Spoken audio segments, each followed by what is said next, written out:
After an epic night of partying, three college students return home to find an unconscious woman in their apartment. Worried the police will suspect them of wrongdoing, they try to get the woman safely without drawing suspicion to a hospital.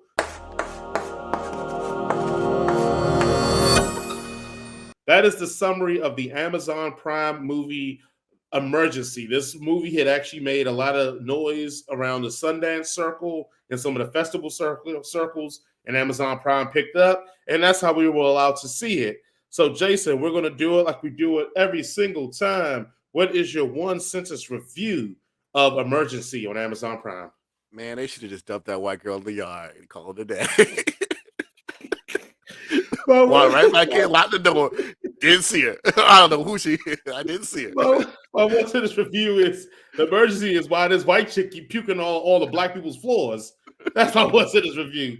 Yeah, let's dive on in, Jason. What do you think about Emergency? Because I know you're going to have a very good perspective. Because I only got one issue with this movie, and I know you have a little bit more. So this movie is a very, very. I like Jason said. I love it and I hate it all in the same breath. Like, yep, I have a complex feeling about this movie because I don't know, because I guess it's the tone of it. I think the tone of it is really, really, really off, because at first it's trying to present itself as kind of like this comedy, like this, wild, wacky college comedy, but then it's never really quite funny enough to be a wacky situation, and then it gets like real, and it's like a lot of the choices that these kids make. Like, I understand why they made those choices, but it's like, y'all got to be smarter than this. Like, and it's like, so I said to Jason, like, it's too stupid to be taken seriously, but it's not funny enough not to be taken seriously. Like, and it's like, and that's where like I find like my complex feelings about this, because I've been in a situation where you're around a person, especially a young white girl, who has way too much to drink, and you're like, fuck. yep, What do I do? yep. And I feel like in this movie, uh the impetus of their decision making leads to their outcome, and that message might skew it towards people who don't necessarily understand why they made the decisions, into thinking, well, if they hadn't have done the things they done, they wouldn't have got the outcome they got. Whereas for me and Jason's perspective, yeah, we understand that they made those decisions because of their worry about the outcome that they end up getting anyway. But that would have been like, that's a factor in their mind. So like, I feel like the major flaw of this movie is not being clear in its messaging. Uh, but but at the end is what turned it around. And when he slammed that door in that girl's face, I was like, yep, this is great. I don't need your white guilt. I don't need your damn apology. Get the fuck out my face, and I'm gonna go back to living my life. And I'm like, all right, I fucks with this movie. Yeah, like, I get it. They were dumb. They made some dumb mistakes, and they ended up and especially Kwame, or whatever his name, Kunye, end up, and this is the thing I liked about this movie too, is the fact that they did have a first generation African guy who's friends with an African American person, and like their juxtaposition of like, Kunye is like trying to do what he thinks is best, versus Sean, who has a more realistic outcome, even though they shouldn't have been listening to Sean. Exactly. Y'all can call 911 and get the fucking paramedics out there and not have to deal with the cops. Y'all shouldn't have been listening to Sean.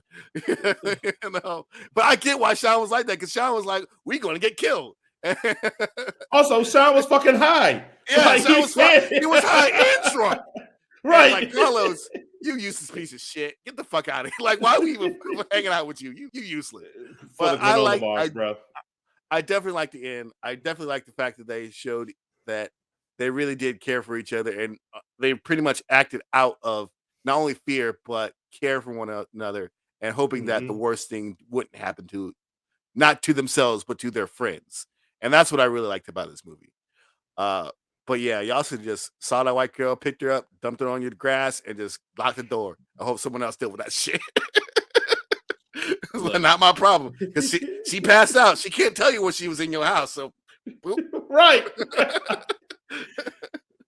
Look, man, this movie was giving me one thing, and then it gave me something I didn't expect, which was a message at the end. Like I was waiting for Keenen Ivory Wayans to jump in and be like, "Message," because that's how heavy-handed the message portion of this film got. It started off like as a regular college kind of comedy. Then you involved the girl, and it switched to more of a dark comedy element. The problem is, like you said, that I would assume, look, me and you were in our upper 30s, so we got to put a little hope assume button here that every single young college black kid with a passed out person, no matter what the race, is calling 911 and asking for emergency assistance. And I get, like you said, I tried to put to myself that, okay, well, Sean's drunk and high, so he probably is paranoid right now. And they even talk about, too, like their state of mind and why not involving the cops. But at the end of the day, Cunha was fine. So he could have called and been the only primary person talking to the cops. He could have used his privilege as a rich person to fucking talk to the cops and been fine. Yeah, so the movie sets up this premise that only is believable in the atmosphere of this world, that it's going to be a dark or comedic take of why they didn't do the reasonable thing.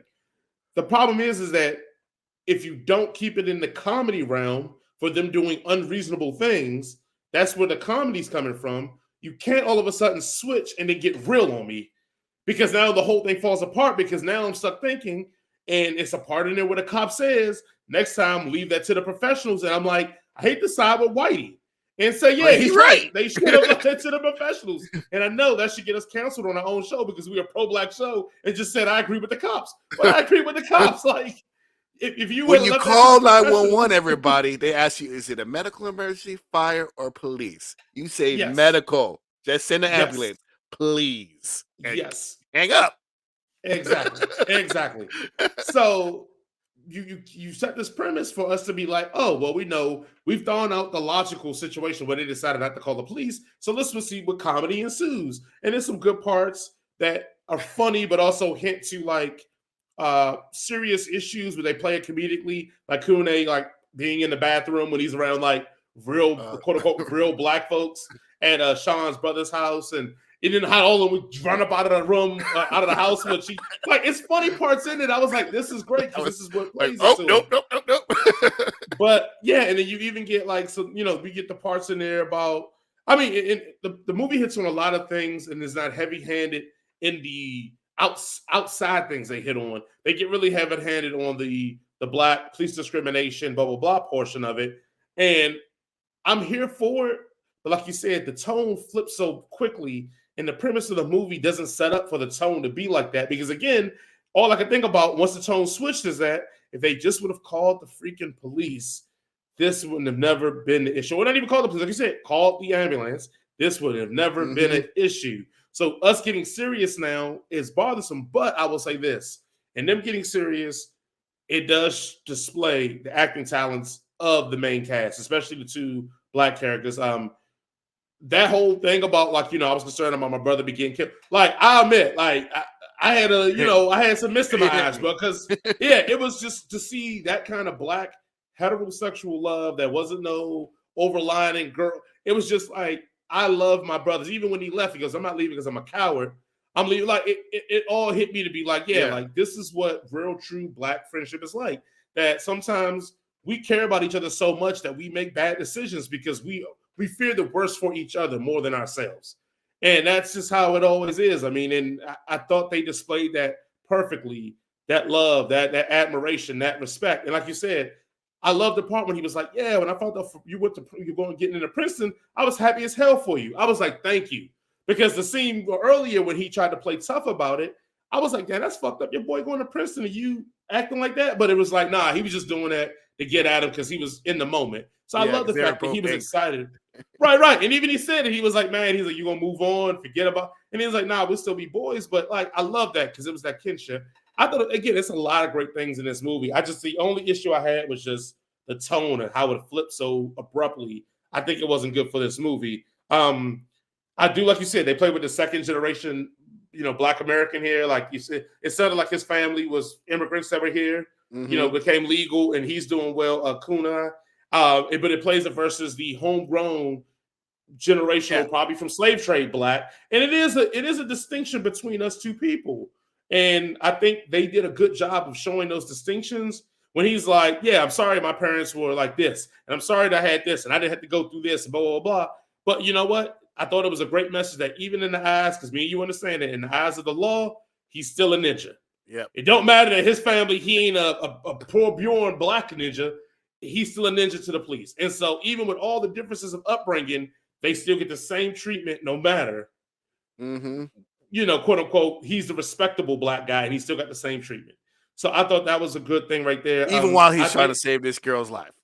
Right. I do think they showed some moments of passing with Carlos and his cousin. Yeah. And he's like, "Oh yeah, he just blah blah blah." And that's your cousin? Yeah, we cousins. Right. He just he's Mexican. Yeah, he's actually Mexican. But I do love the way they had the white chick that was hooking up with him almost have like a jarring reaction to find out that he wasn't white. I don't know if you peeped that. Like when she said it, she was like, "Oh, you," like it was almost like, "Oh God, I just made out with a Mexican dude." Like that wasn't my intent. So I thought that was really, really good there. And the fact that them white girls made everything worse. 100%. And I thought and this is something that me and you were talking about actually last week after the show. I call it. I've donned it inactive racism. It's like they're not actively participating in racism, but the things they're doing are very racist. But because they don't think it's racist, I call it inactive racism. The older sister, was a very inactive racist. Yeah. She didn't think what she was doing was racist, but when you break down how she was handling herself or how she jumped to conclusions was very racist. But some people would justify that and go, "Well, she thinks these people have kidnapped her sister. How do you think she should act?" But it's like, if they were real kidnappers, they wouldn't be trying to explain themselves. They would have fucked her up and left.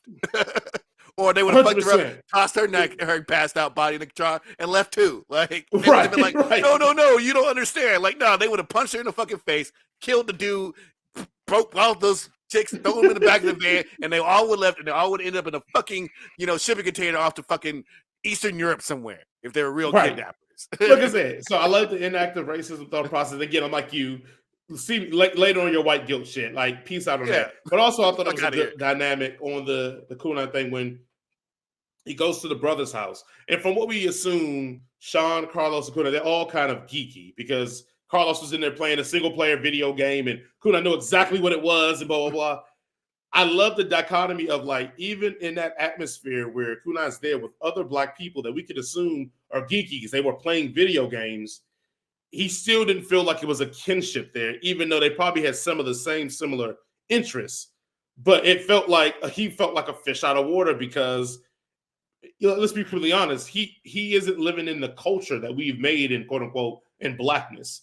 So he felt, they were like, "Man, sit down." He goes, "No, I'm fine." He goes, "Man, sit down." Like that when I read it, I laughed because that's such a Black person thing to do. Like when you come to somebody's house, you introduce yourself, but then they want you to feel at home in their home. Don't just sit there and be all awkward. Sit down and get comfortable. Right. We ain't gonna bite. Like, go ahead. Right. It's fine. And you know how many places I've been and like, but usually you get that from the woman in the house. The woman in the house is like, "Man, if you don't sit down, like, relax about," like. So it was a good feeling because, like, me and you who understand the culture, me and you to understand the culture, we get why they were like that. But someone who doesn't understand it, it feels like it's aggressive, and that's what Kunai took it as because he doesn't live in that culture. He doesn't understand that culture, so he took it as more aggressive.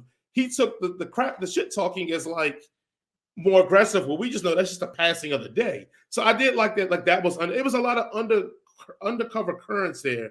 That's what bothered me when the tone shifted so quickly because it was like this could have been made really, really funny and just had undercover currents of it, and we would have been fine. But instead, you went straight into like guns pointing, slammed on the ground, showing a wilding out white girl that's not even getting manhandled, but I'm getting manhandled. Like you did this whole contrast, and it was like, wow, they get wrapped up in the blanket for, to keep warm, and then the other ones are sitting on the curb. Like, yeah, you went all out the show like, hey, message. And I'm like, it didn't need to be that way. You could have found that, and that's probably why it was hard. It was probably hard to write a funny or creative way to display that undercurrent and still get the message across. And I think they got lazy at the end and just went for the gusto, the thing that everybody just expects, rather than doing something that could have been almost transformatively funny, but also critical of the system. And that would have taken time and a lot of energy to make that happen. And I think they took the easy way out. And that's my biggest critique of this, is that I think at the end, they literally took the easiest way out to show that part of it. So I think the story for me would have been better served is if they had tried to start making the right decisions and then was somehow blocked from doing so. right, Either the thing they feared was going to happen started happening, or something else. And maybe they could have started making the right decision and some funny shenanigan got in the way, so they had to make it go to plan B, go to plan C, go to plan D. But every time they step of the way, they're like, we should just call the cops. Well, we don't have our cell phones or something, like, other than the fact that right. they instantly went from plan A all the way to plan Z, which is the fucking, like, they decided to try to drop her off at the frat party or whatever, or some dumb shit. And I was like, what are y'all doing? And like, even they said, like, why would we do that? Like, we're gonna drop her off at a frat party. She's a passed out girl. What do you think's gonna happen to her? Right, right. Like, stop making decisions. Y'all stop. Just stop. Yeah. Take a Stop breath. listening to the high guy group. Like, also, I have not been talking about our Inward for Nerd book club of the last couple of weeks, but we're right now reading Children of Blood and Bone, and I've been reading it while I've been on vacation, and I've been enthralled by it. Jason, great choice. Oh my God. I'm so into this book right now, and I'm into the book so much, and I looked at it because it's about 500 pages, and I'm like, oh, I still got a long way to go. And I'm like 150 pages deep. And I'm like, I can't put it down. Like, I use it to put it down because my kids may drown or something. But outside of that, like, I'm pretty much at the beach reading this book. Like, they better awesome. Really be drowning. Right. If y'all screaming, y'all better really be drowning before I put this book down. I think July 9th is a good day that we can sit down and discuss the Children of Blood and Bone. July 9th, again, everybody. If you haven't got your copy, get your copy. You can read it. It's 500 pages, so you better start reading. And like I said, we'll do it at 8 p.m. on July 9th. But also, guys, like, again, if you don't know about our N-Word for Nerd book club, it is we try to highlight people of color, especially Black authors or comic book writers or illustrators, anything Black that we can go and promote and let people know that it's us. Black. Yeah, it's us in the genre, too. We here now. And I'll admit, like, this Children of Blood and Bone, man, it starts out hot. Other than that, Jason, do you have any more words for everybody? Just always be kind, be considerate, and tip your servers and bartenders at least 20%, if not more, if you can afford it. And also, fuck Jaron. Let's go back to fucking Jaron today. Fuck him. There you go.